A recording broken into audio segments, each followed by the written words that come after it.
So I would like to thank the organizer for inviting me to give a talk in this workshop.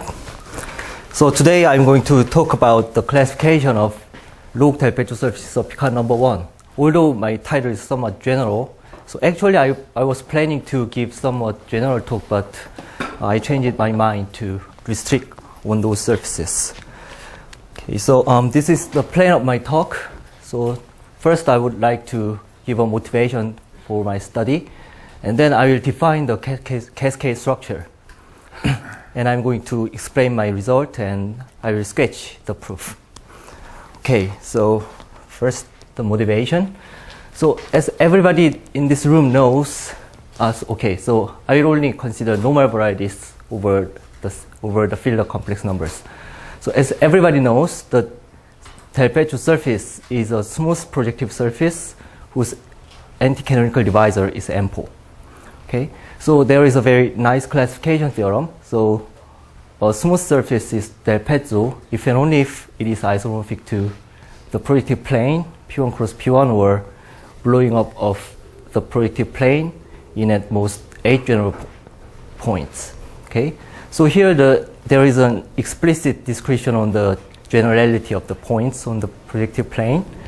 So we don't allow 3 points on a line, we don't allow 6 points on a conic, and we don't allow any infinite linear point blow-up, and something like this. So here the condition is nothing but we are avoiding minus n curves where n is at least 2. Okay, so we allow minus 1 curve, which is inevitable, but we don't allow any minus 2 curves on the blown up surface. So this is precisely the condition. Okay, this is just nothing but a reformulation of the previous theorem. So we just rewrite the previous classification theorem using this diagram. So actually this diagram is implicitly mentioned in this theorem, but I just wrote it down to put on this to stress on this diagram. Okay, so this is nothing but the rephrase of the previous theorem.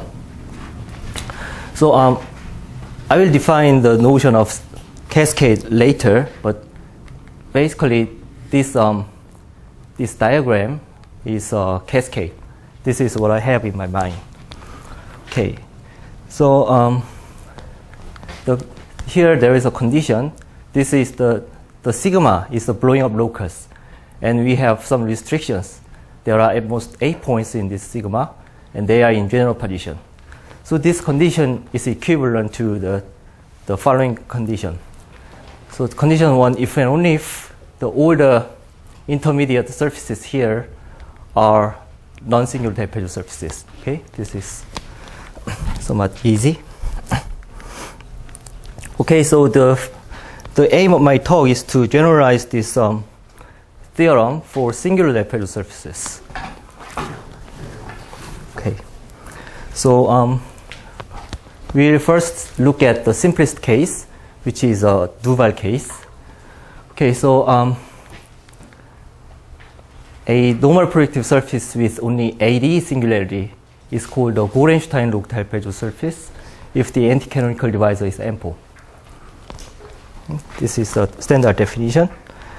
And actually there is a complete classification for those surfaces. So Dimazur, Hidaka, Watanabe proved that S is a Gorenstein log del Pezzo surface if and only if S is P2, P1 cross P1, or the P112, having only one ordinary nodal singularity, or G sigma T. Okay, so here G sigma T is the contraction of all minus 2 curves of some blowing up of P2, where the blowing up locus is at most 8 points, consists of at most 8 points, which are in almost general partition. So the only difference is the position of the blowing up locus. They are in almost general partition. So Hidaka actually proved this direction from right to left. Dimazur proved from the right to left, and Hidaka and Watanabe proved this direction. Maybe the other way around, but anyway, they did one part for the directions. Okay, so the condition of the almost general position is exactly this. So now we allow one more point on a line and one more point on a conic, and now we allow some infinite linear point blow up, where this is very mild one. So the only allowed infinite linear point blow up is blowing up of a point on some -1 curve. So this is kind of technical, but here what we are doing is nothing but avoiding -n curves with n at least 3. So we only allow -1 and -2 curves and nothing more. Okay. So -k is net, is another way of saying it. Yes, right. This is precisely the reason. If n is n, then n is 3, then -k is not anymore n4, but still -k is nef. Okay. This is nothing but a junction formula. Okay. So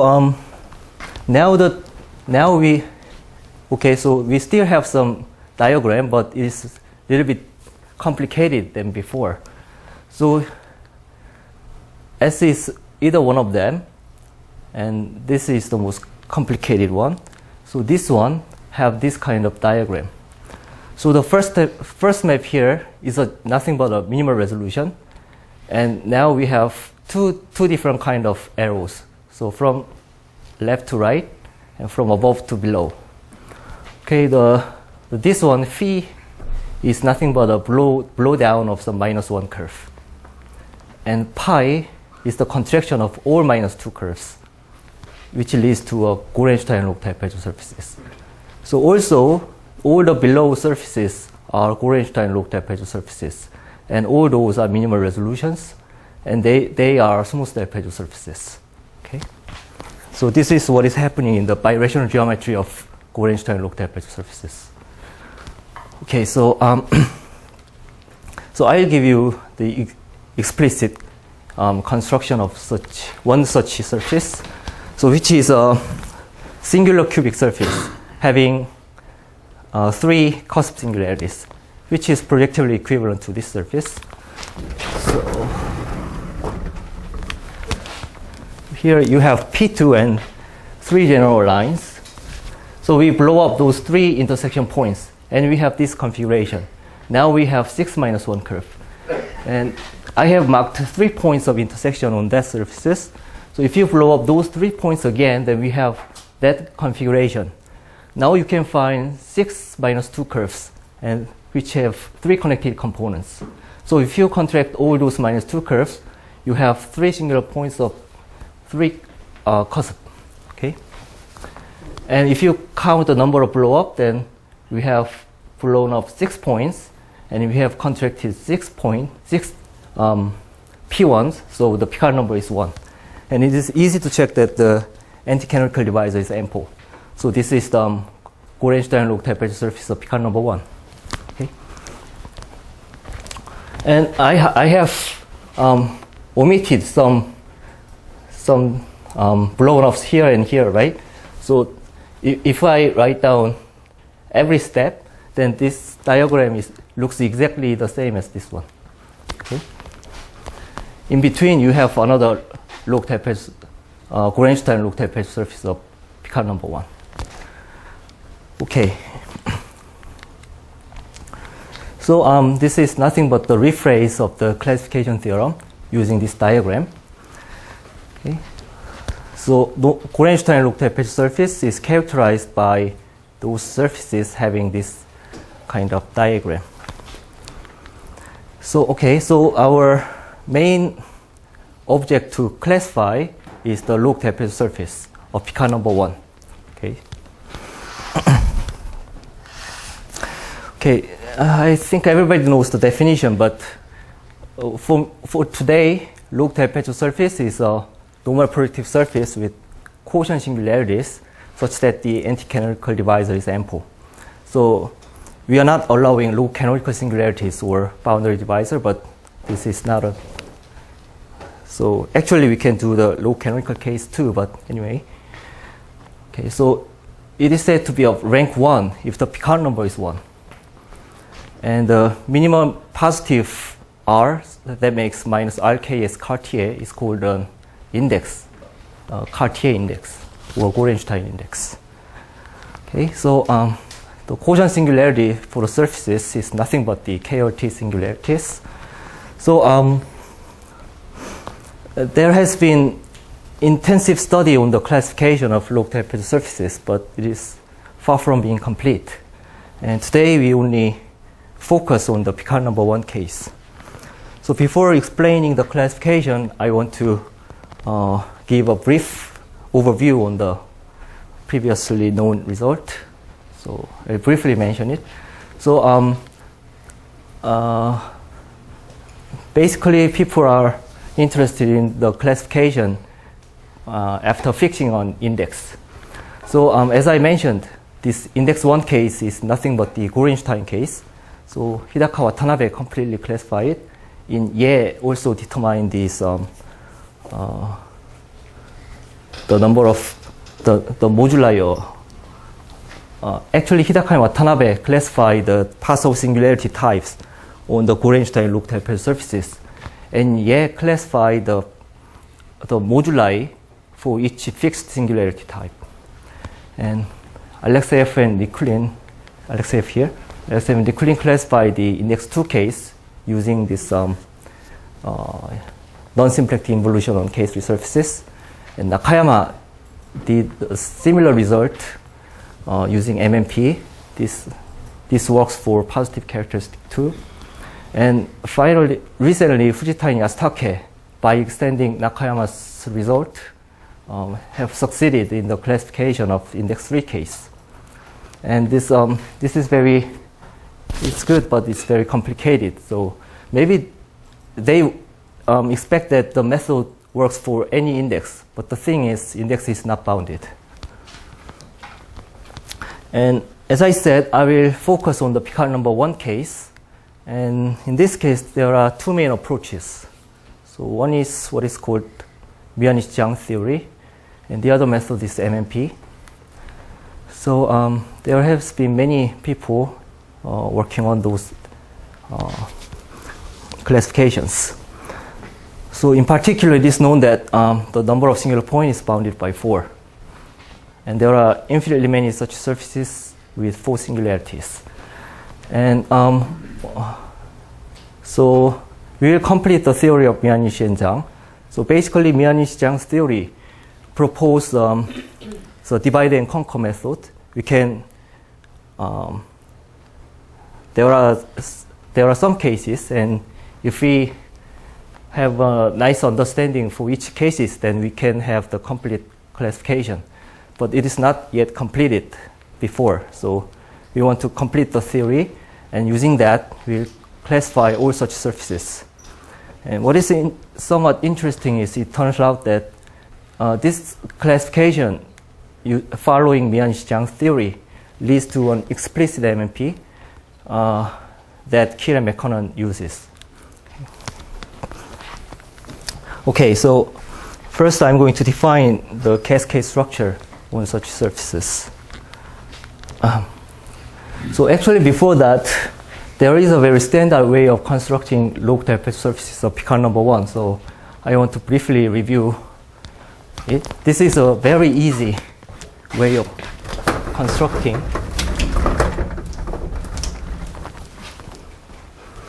Okay, so this is the Hirzebruch surface, and we choose R fibers, and we take a general points on each of the fibers and blow up those points. Then we have this configuration. Okay. And now we contract this negative section and -2 curves on each of the singular fibers.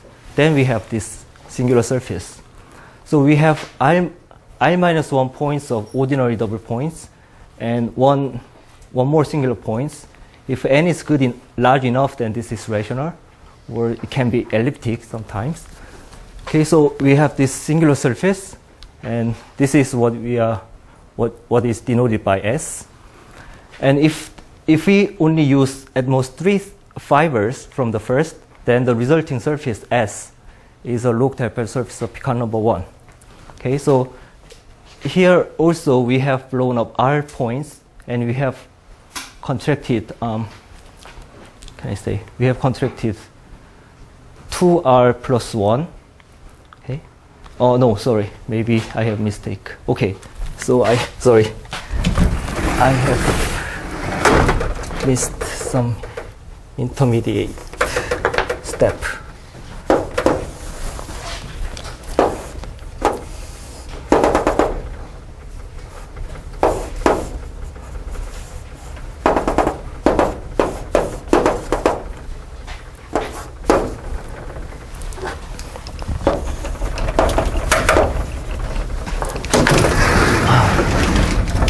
Maybe this is blocked by this slide.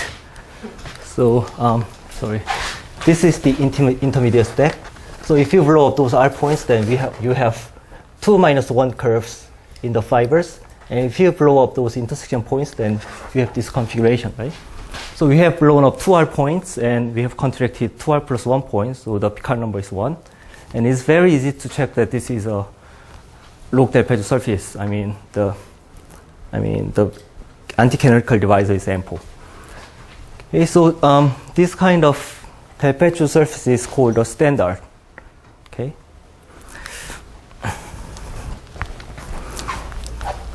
And we need one more notion to define the cascade structure. So let's fix some notation.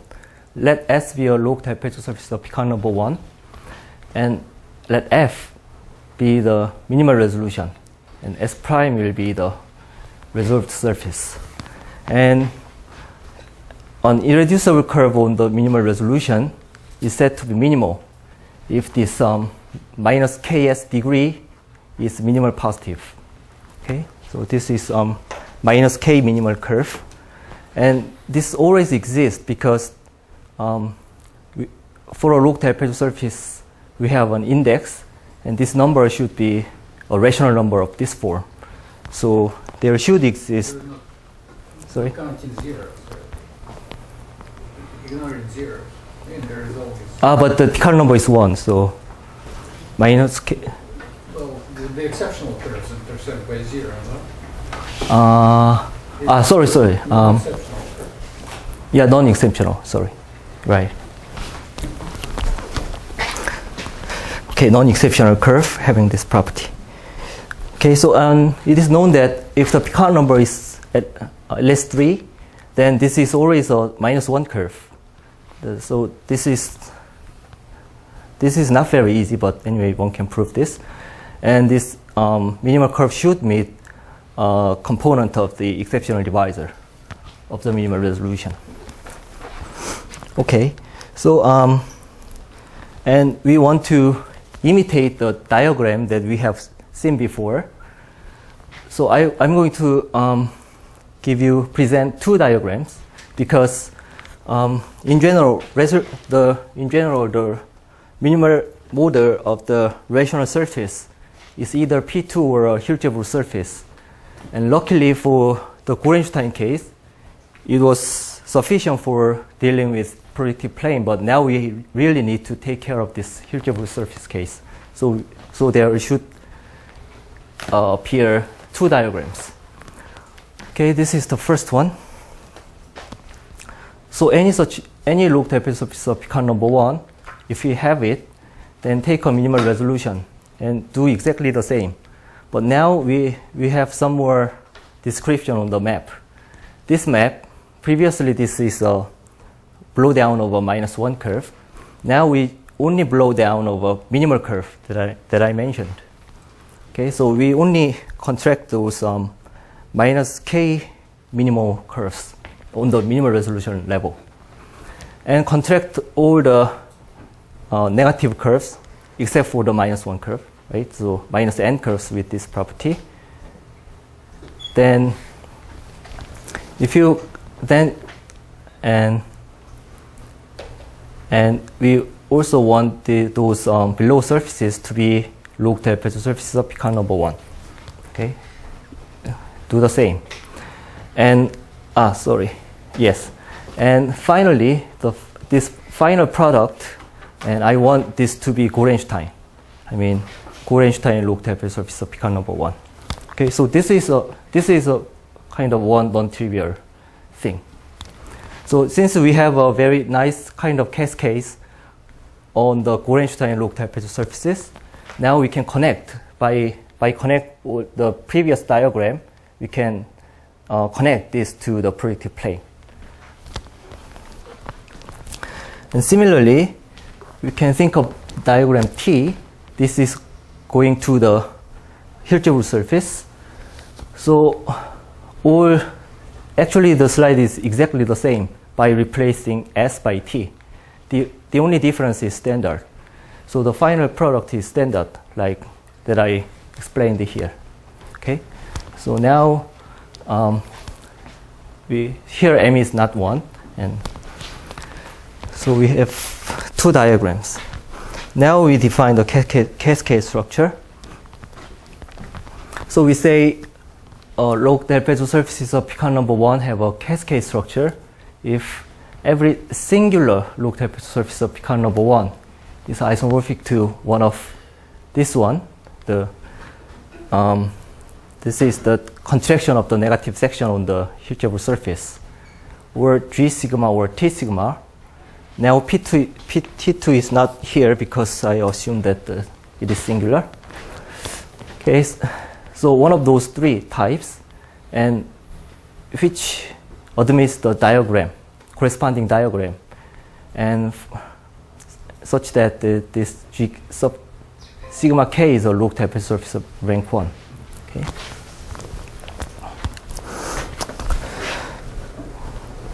And we say that this cascade structure is complete if there is a finite collection of countable sets. So this set is set of blowing up locuses, and this each blowing up locus is one of two types. Okay, so this is Gorenstein type, this is standard type. So this is nothing but assigning the corresponding blowing up locus.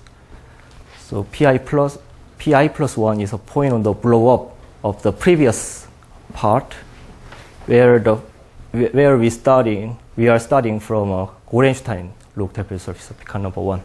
Okay, so this is nothing but assigning the blowing up point on each of this level. Okay, and similarly for the type T. Now we are starting from a standard case. Okay, such that each of the subset of this blowing up locus, I mean order subset, because we have this ordering, the blow up of X of the corresponding surface, Gorenstein or standard, is the minimal resolution of some log-Delta surface of Picard number 1. Okay, so in this case, we says that the cascade structure is complete. And it can be somewhat confusing, so I have to say a word about this terminology. Actually, I borrowed the word cascade from the paper by Miles and Kaori Suzuki titled Cascades of Projections from Log-Delta Surfaces. Okay, so but mathematically his cascade and my cascade is somewhat different. So I'm sorry for that, but I couldn't find any proper name for this kind of structure, so I decided to use this cascade. Okay, so the main question now, using this terminology, is there a complete cascade structure on log-Delta surfaces of Picard number 1? Okay, and of course, since we have a complete classification of the Gorenstein case, and the standard case is very easy, the positive answer to this question gives the classification of all log-Delta surfaces of Picard number 1. Okay. So the main theorem is that we have a complete cascade structure on such surfaces. Okay, so this is the main theorem. And more precisely, So if we have a log-Taipei surface of Picard number 1, then S is one of those 4 types. If it has no singular points, then P2, and negative section contracted Hirschhoffer surface, G sigma or T sigma, where those two satisfy some kind of diagram on the cascade structure. Okay, so this is what you have seen in the cascade, in the diagram G, right? So we have this structure, and from T we have this structure. So starting from standard or Gorenstein log-Taipei surface of Picard number 1, we can obtain every log-Taipei surface of Picard number 1. Okay, so what is a minimal curve? Minimal curve is the Ks degree minimal that I have defined earlier. Okay. So in other words, when you're going to blow down some -1 curves, in general you have a choice, and you choose the one that does least damage to the structure of the device. Yes. The one that insects all the exceptional devices in the smallest possible time. Yes, so here, this is the Gorenstein log-Taipei surface of Picard number 1, and this is the minimolution. So this is the model for G sigma 0, and this is the model for G prime sigma 0, right? So what I'm saying is, every log-Taipei surface of Picard number 1 can be obtained from this kind of surface by blowing up those points on the -1 curves. Okay. Of course, there are several of those models, but okay. So, for example, I have marked 3 points here, A, B, C. So each time I blow up one of those points, we can get another minimal model of, minimal resolution of the log-Taipei surface of Picard number 1. For example, if I blow up point A, then we have this configuration, right? So we have again 3 singular points, but one of them is now of type A3, A2, A2, right? And for point B, we have similar picture, but this way. So we have now 2 singular points of type A2 and A5, something like that. But those are also Gorenstein log-Taipei surface of Picard number 1. Oh, sorry. This is -3. Sorry, this is 3, 2. So 1/5, 1, 2. Okay. Sorry. So every log-Taipei surface, even it contains some worse singularities, but obtained in this way.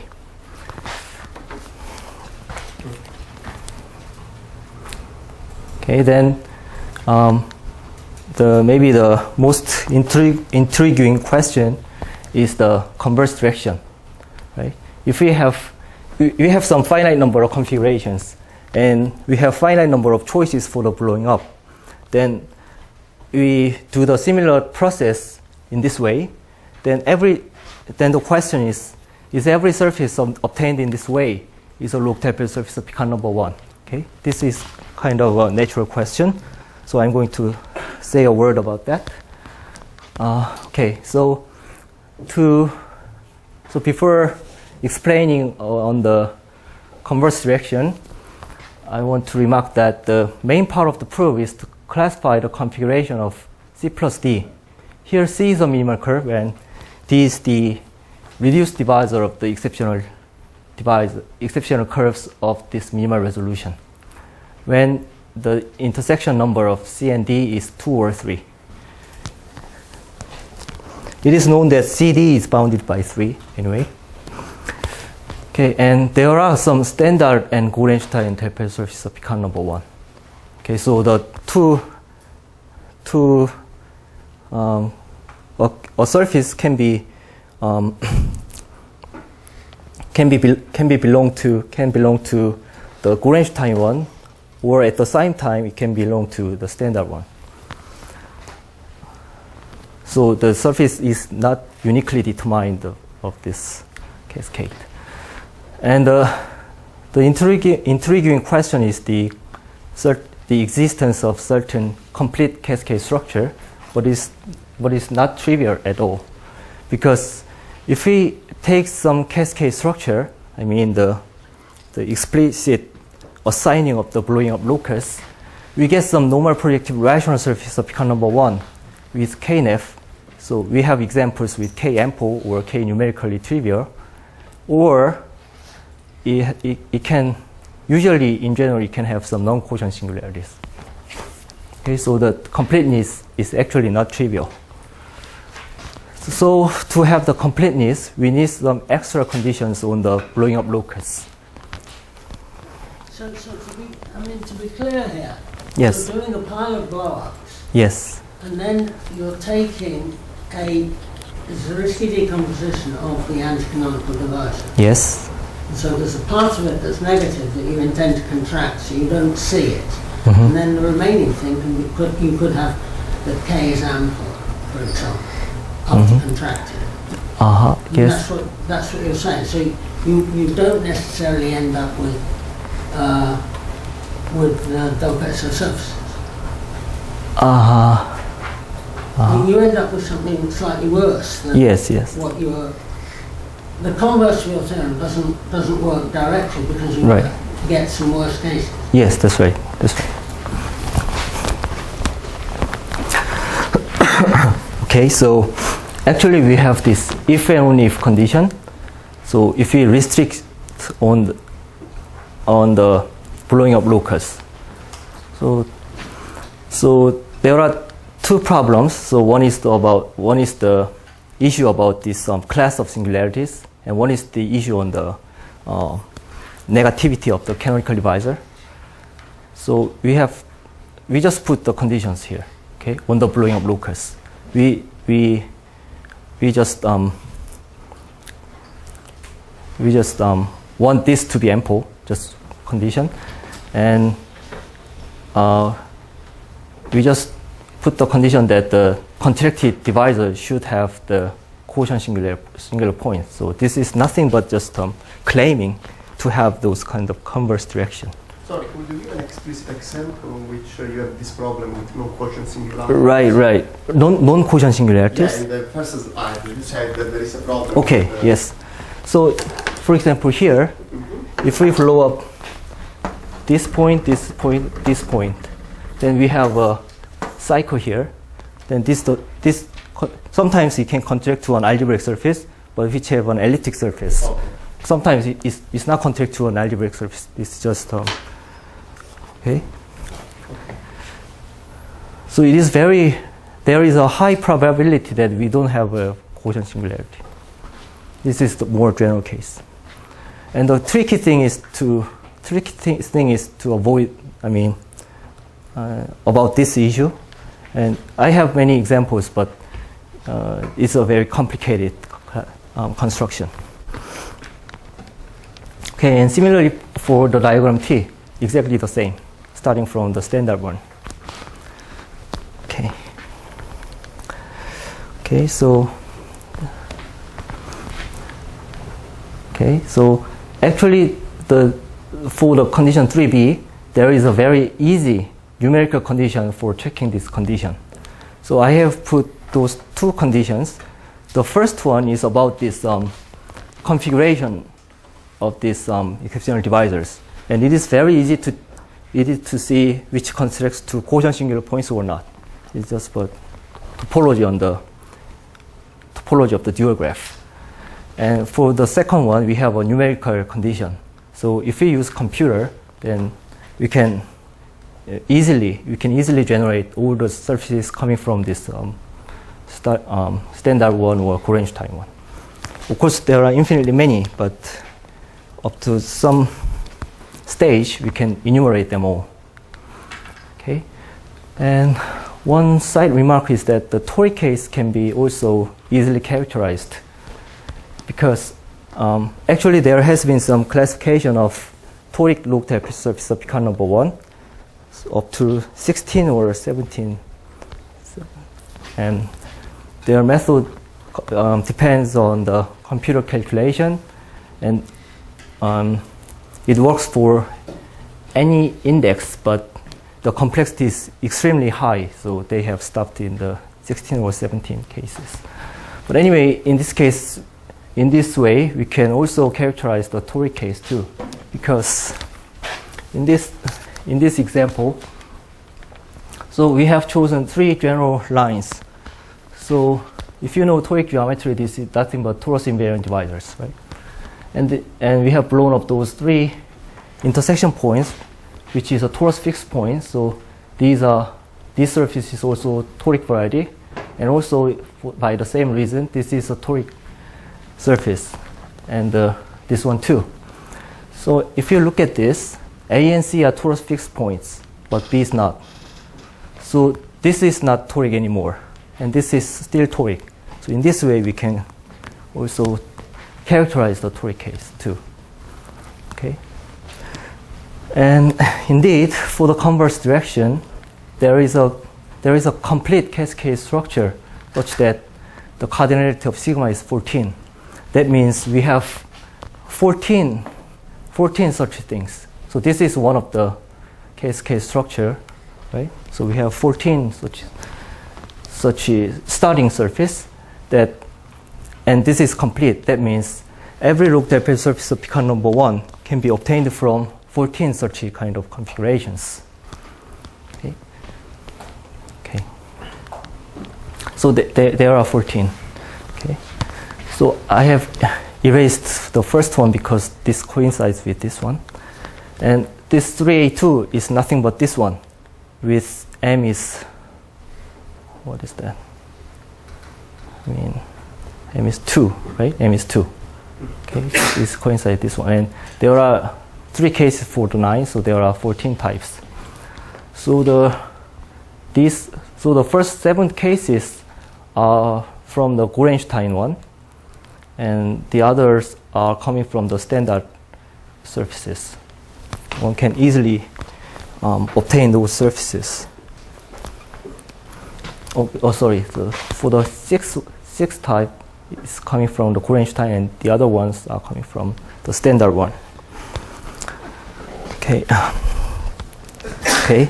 So I'm going to sketch the proof of it, but before that, I would like to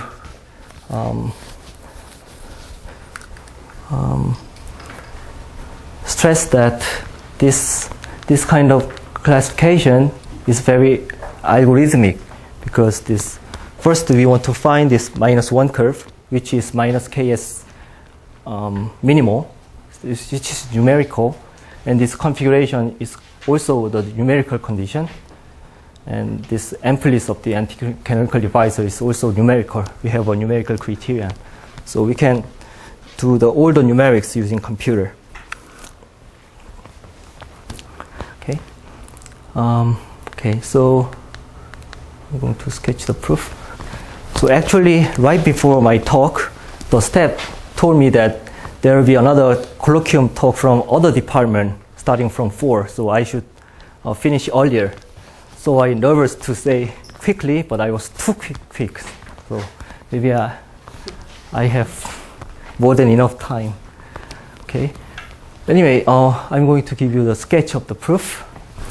So this is the notation that I'm using. S is, as usual, as before, a log-type surface of Picard number 1. Sorry for S here. And S prime is the minimal resolution. And D is the reduced divisor of the F exceptional curves. And by S sub X, I will denote such surfaces whose singularity type is X, or the collection of all such surfaces. Okay. For example, this surface is denoted in this way. Okay.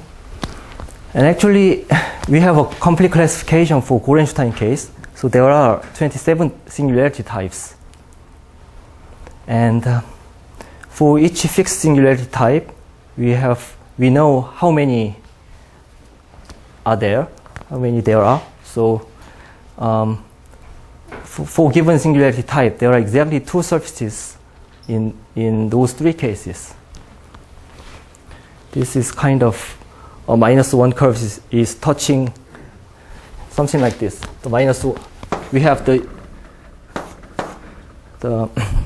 this is a component of the exceptional divisor. Then the -1 curve can meet in this way, like with multiplicity 2 or in the normal crossing way. Okay, so this gives the difference for those surfaces, something like that. Yes. If you look at the rigid rational elliptic surfaces, Rigid rational elliptic surfaces. rational elliptic surfaces, Yes. they're classified by their special fibers. And for E8, E7, E6, they're exactly 2. I wonder if these are just contractions. Yes, actually, this is the result by Xiangye. Even though I didn't read his paper, but he actually used the theory of elliptic surfaces to do this. So maybe it's related. And there are infinitely many surfaces having these singularities. And the others, I mean, the other 23 cases, the singularity type uniquely determines the surface. Okay, so I'm going to give a sketch on the proof from now on. So we start with a very easy lemma. So if the Picard, sorry for this is S prime.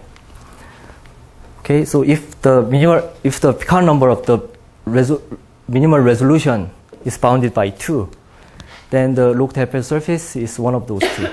Okay, this is very, it is very easy to prove anyway. So P2 or weighted predictive. Okay, so basically this Mianishi-Zhang theory is a way of classifying the configuration of C plus D.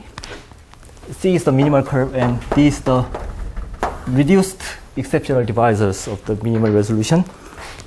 And to classify the configuration of such,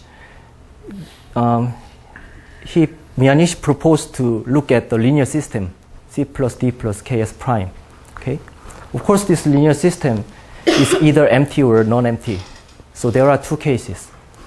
So if it is empty, then one can prove that the intersection number CD is bounded by 3 using Riemann-Roch and so on. And moreover, we have one of the three cases. So either S is standard where this intersection number is 3, and intersection number 3 case is characterized by these three surfaces. Okay, so this is very easy to obtain from this standard surface. So if you blow off a point here and here kind of twice, and if M is 2,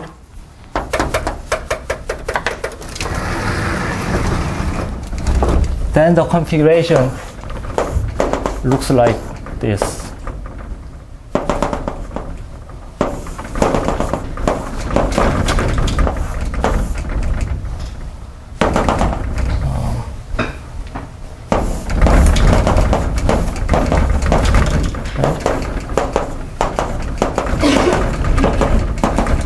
And if we contract this, then this is exactly A1, 3, 5, and E8.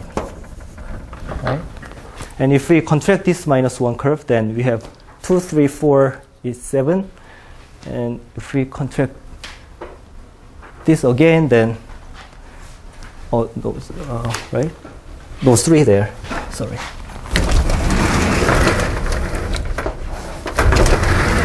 And if we contract one more -1 curve here, then we get A1, 3, 3 is 6.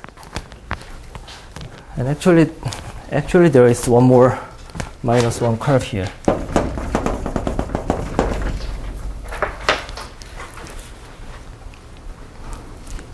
Yes.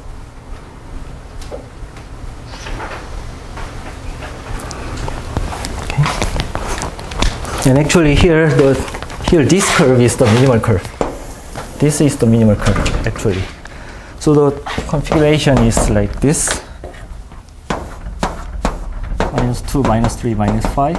If we contract this minimal curve, then the configuration is -1, -2, -4. So it again contracts to quotient singular points, right? And if we contract, now one can show that this is a minimal curve at this stage. So if you contract this -1 curve, then we have -3 and -1 like this. So this again contracts to a quotient singularity. And if we contract this -1 curve, then now what does it look like? Something like this one, curve, right? Curve with +1. So it does not contract anymore, but this is what we want, right? So it goes to, so after contracting this process, we go to the E8 case, the Gorenstein case. Okay, and if CD is bounded by 2, then one can show that contracting the minimal curves gives us this diagram, where this S1 is another log tapered surface of Picard number 1, and this is the minimal resolution. Okay, so we can keep going. Okay. Okay, so this is the empty case, and if it is non-empty, then we have one of the two cases. So here, actually this number 3 part was already known to Dechizang, and Kojima and Takahashi classified the standard case. I mean, they classified all the log tapered surfaces of Picard number 1 obtained from standard surfaces. And what I did was to classify this case. Okay. This is very complicated. This involves very complicated numerical computations, and this is the only dirty part in this sense. And if this linear system is non-empty, then we have one of the two cases, and the first case is nothing but the same as the previous one. We can contract the minimal curve to get another situation, another same situation. Okay. Or there is another minimal curve, so that makes this linear system empty. Okay. So there can be many minimal curves.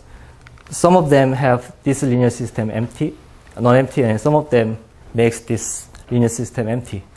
So this proposition says that we can either reduce to the empty case, or we can just contract the minimal curve. So putting all together, we can have a proof. As I said, this is very algorithmic, so I can prove it by flowchart. So basically what we are doing is the induction on the Picard number of the minimal resolution. Okay, so if you give me a log tapered surface of Picard number 1, first I have to ask if the minimal resolution have Picard number at least at most 2. If it is yes, then we know the answer. It is the weighted projective plane or just the usual projective plane. If not, then we can ask if it is Gorenstein or standard. Okay, then this is the basic one. We are starting from those surfaces. So I have showed you the configuration, right? So there are 14 cases basically. Okay, so if it is not, that means it is obtained from those surfaces by performing some blow-ups. And we know the existence of minimal curve. And we ask if this linear system is empty or not. If it is empty, then we ask CD is bounded by 2. If it is not, CD is 3, and I have classified it, right? And so we know what the surface is, and or, as I said here, by contracting the minimal curve, we can go further to reach the E8 case here, right? And if there is no such minimal curve, that means every minimal curve makes this linear system non-empty. Now we contract the minimal curve. Then this rho is decreased by 1, so we can go on this induction process. Right? So this is the proof for this main result. Okay, so actually what I wrote in my abstract was about this one. So actually I have prepared some slides about this case, but the result is not completed yet, so I completely erased them all. But in general, normal projective surface is called a numerical Pezzo surface if this anti-canonical divisor is numerically ample. Okay, by Mumford we have a nice intersection theory for veil divisors, so we can think about these intersection numbers, right? So it allows various singularities, like one can consider even non-rational singularities too. And there are some studies on this classification having these very bad singularities. So my question is, actually I'm working on it. So is there a suitable complete cascade structure for such surfaces that leads to a complete classification of such surfaces? Okay, so this is basically the question that I was trying to solve. And yeah, so I have like 5 minutes, but I want to stop at this point. Thank you very much.